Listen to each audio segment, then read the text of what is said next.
It's almost there, so I'm going to use my hand now. I'm not sure if it's almost there, but it's coming down. It is. Oh, okay. It's got to come all the way down, though. How slow does it go? Pretty slow. It's going faster now. Yeah, faster now. So what are you doing? Getting the Cobra down? You're doing a good job. Yeah. High five. Hey everyone, another weekend, so back on the Cobra. So far I've gotten a couple of things done. Main thing that I've done since last weekend, and I think I had this in the last video, is so I'd already put the lower radiator hose in, and then today I put in the upper radiator hose after getting that filler neck from Summit. The kit doesn't come with a filler neck, at least in the base kit like what I got, so you have to either get something from the donor car or source it from someplace else. Another thing that showed up were the pigtails for my ignition coils. So right now I just have those plugged in, haven't done anything with them yet. And I got a whole bunch of parts for the heating and air conditioning that I'm going to use. But the first thing I noticed was that that little square tube is exactly in the way of where I need to put the main bird box, as we used to call it. So I think I'm going to start off by cutting this out. Time to fire up the angle grinder.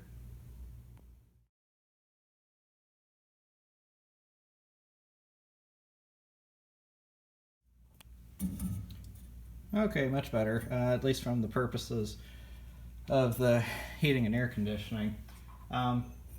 So here's the piece that we cut out. So what I'm probably going to do is find a spot maybe around here. I'll have to play with it a little bit more, and I'm going to wait until I get further along in the project. But I figure I'll weld that one back in. Along with somewhere around here I've got the piece that came across here on the transmission tunnel that I had to remove because of the midshift kit on my TKO. Just wanted to show off my welding helmet that my wife got me last year. Reason I was wearing this is because it doubles as a grinding, it has a grind mode as well as a weld mode. Trying to keep the stuff out of my eyes as well as protect my eyes from the sparks and light in general. So now let's try test fitting this thing. Alright, well, got the bird box in.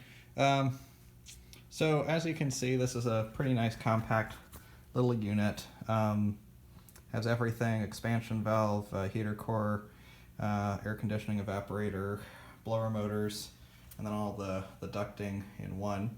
I need to spend some more time looking at the instructions to figure out how exactly I'm going to want to route everything. But yeah, this seems like this is fitting pretty well. The setup is not 100% complete when you get it. It includes pretty much everything you need, and they drilled those holes there for the heater core hoses. Although in a previous video I didn't think that those were going to work. Kind of rethinking it now, those might work. The other thing I'm considering, as you can see, those are the copper pipes coming off of the heater core. I could shorten them a little bit, which would make it easier for me to then do a 90-degree bend going out the side of this box, and then just somehow cap those off. So I'll probably take a look at that. On this side, you can see I'm going to have to drill holes for the fittings and hoses for the air conditioning side. But all in all, this doesn't look too bad.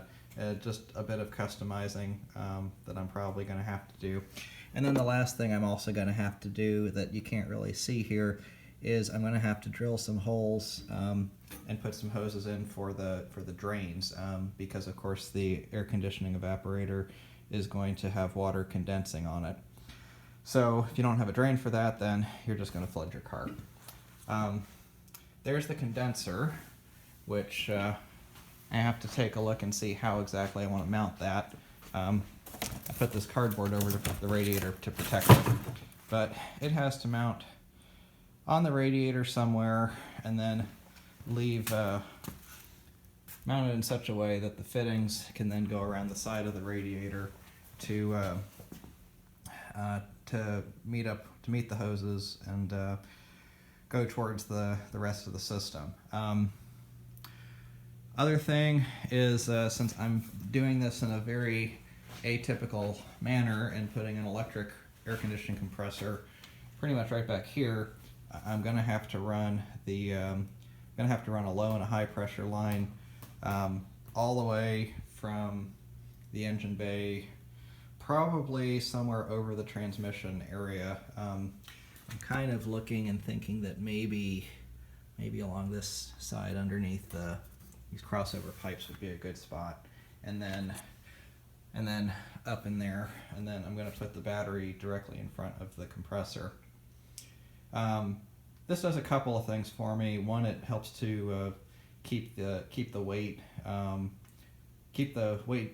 weight further aft in the car, and also more centralized.